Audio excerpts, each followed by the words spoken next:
Welcome back to the Company Law Lecture Series, where in today's lecture we will be continuing further in the Unit 3 of our Company Law Lecture Series. In today's lecture, firstly I am going to start off with committee meetings, then I am going to discuss the members meetings under Section 96 of the Companies Act. In the next slide I would be explaining business to be transacted under Section 102 and Section 100. Then coming to next slide, we'll have a couple of case laws to discuss. Then notice of meeting under section 101, and in the next slide we will continue with quorum section 103. So there are a lot of slides to cover today. So let's start with the lecture. Under committee meetings. Under committee meetings, the Companies Act 2013 provides for 4 mandatory committees of the Board of Directors under the Act, which are namely Audit Committee, Nomination and Remuneration Committee, Stakeholders Relationship Committee, and Corporate Social Responsibility Committee. The committees so formulated are not to be appointed by every company, but they get triggered or are required to be formulated based on certain thresholds. First is Audit Committee meeting, which is required to be convened by every listed company and only those public companies which have a paid up share capital of rupees 10 crore or more, or have a turnover of rupees 50 crore or more, or have aggregate outstanding loan, debenture and deposit exceeding 50 crores or more. The terms of reference of such a committee include monitoring auditor's appointment, remuneration and his performance, etc. Every minutes of the meeting of the audit committee shall be noted in the ensuing meeting of the board of directors, and also a distinct minutes book shall be maintained for the meeting of the committee. The chairman of the audit committee is required to address the concerns of the shareholders at the AGM.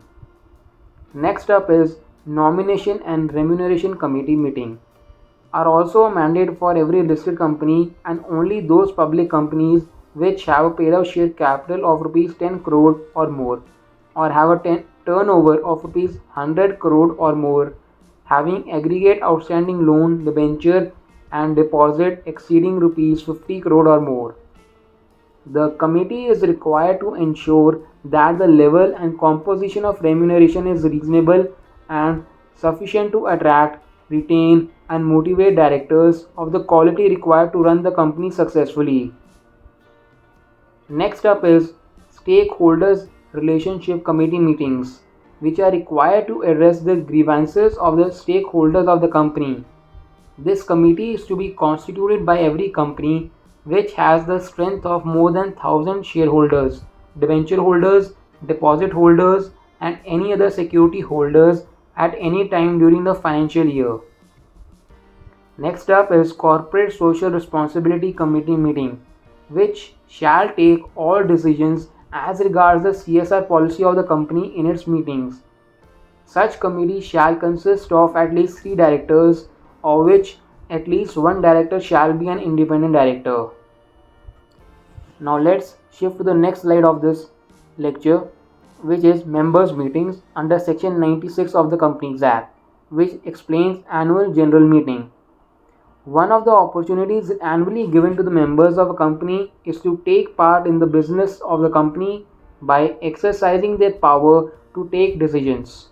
For this purpose, every year each company is required to hold at least one meeting of its members, which is known as an annual general meeting or AGM. An exemption from holding an annual general meeting is only given to a one-person company. The first general meeting of a company must be held within 9 months from the date of closing the financial year of the company, and then the company need not hold any annual general meeting in its year of incorporation.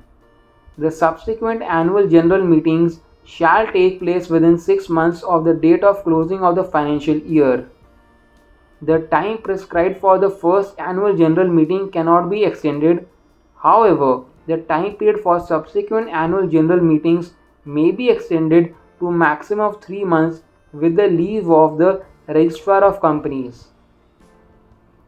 Following chart depicts the date, time and venue for holding an annual general meeting.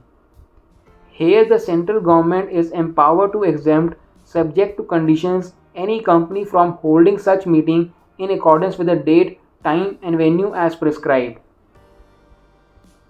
When a company defaults in holding an annual general meeting as required, the tribunal has the power to call such meeting upon receipt of an application from any member of the company. The tribunal may even direct to hold a one-member meeting. Such meetings shall be deemed as an annual general meeting as per provisions of this Act. Upon such default, the company and every officer in default would be liable for punishment as prescribed. Now let's talk about business to be transacted at an annual general meeting under section 102. The business transacted at the AGM is called the ordinary business. This is the reason a general meeting is also referred to as an ordinary meeting. Items of ordinary business constitutes consideration of financial statements, board reports and auditor's report, declaring dividends, appointment of directors and appointment and salary fixation of the auditors of the company. Next up is extraordinary general meeting under section 100. All other general meetings convened and held in a company besides the annual general meeting are regarded as extraordinary general meetings. All the business transacted at an extraordinary general meeting is called special business. The following diagram illustrates who all can call an extraordinary general meeting. The shareholders making a requisition must possess at least 1/10 of the paid up share capital of the company, and where the company is without the share capital, the shareholders must possess at least 1/10 of the voting powers of the company. Such shareholders requisitioning a general meeting must sign upon the matters required to be addressed at the meeting. The board, upon receipt of such valid requisition, must call a general meeting within 21 days. The date of the meeting in any case must not be later than 45 days from such requisition. In case these deadlines are not met by the board, the shareholders making requisition may go ahead to call and hold a general meeting themselves. They can do so within 3 months from the requisition date. All the reasonable expenses incurred by the shareholders on holding such meeting are to be reimbursed to them by the company by deducting such amounts from the fees of defaulting directors. Now let's discuss the case laws. First case law is LIC of India versus Escorts Limited, in which the Supreme Court observed that every shareholder of a company possesses a right to call or requisition an extraordinary general meeting, subject to the provisions of the Act. Once the requisition is made in compliance of the prescribed law, the shareholder cannot be restrained from calling such meeting. In another case, Ratna Velu Chettiar versus M. Chettiar, the shareholders gave a requisition in compliance of the provision of the Act for removing the MD of the company. Where the directors failed to call a meeting within the prescribed time, the shareholders themselves requisitioned the meeting. The venue of the meeting was decided as the registered office of the company. However, on the day of the meeting, the registered office was locked, thus the meeting was held at some other place. The court held such meeting to be validly convened meeting. The tribunal may also, under certain circumstances, order to hold and convene a meeting other than an annual general meeting. Here the tribunal may, on its own motion or upon the application made by any director or members having voting rights, may call such a meeting. The tribunal may give necessary directions for conduct of the meeting, including the permission for holding one-member meeting in person or through proxy mentioned under section 98 of the Companies Act. Next up is notice of the meeting, section 101. For calling a general meeting, a notice is required to be given to every member of the company or to his legal representative in case of a deceased member, every director and auditor of the company. Such notice must be given to aforesaid parties at least 21 clear days before the meeting. The notice can be sent either in writing or through electronic means. The requirement of 21 days notice can be done away with if at least 95% of the members voting at the meeting agree to a shorter notice for such meeting. The notice of a meeting must provide for the date, time, and venue of the meeting along with the statement of the business to be dealt at the meeting. It is necessary to send such notice of the meeting as prescribed. However, inadvertent failure to send notices, or in case any member or other persons do not receive the notice, shall not per se affect the validity of the meeting. Next up is quorum under section 103. For holding a valid meeting, a minimum requisite number of members must attend the meeting to transact the business which constitutes quorum of the meeting. Following charts provides at the glance the quorum required to be present at general meetings.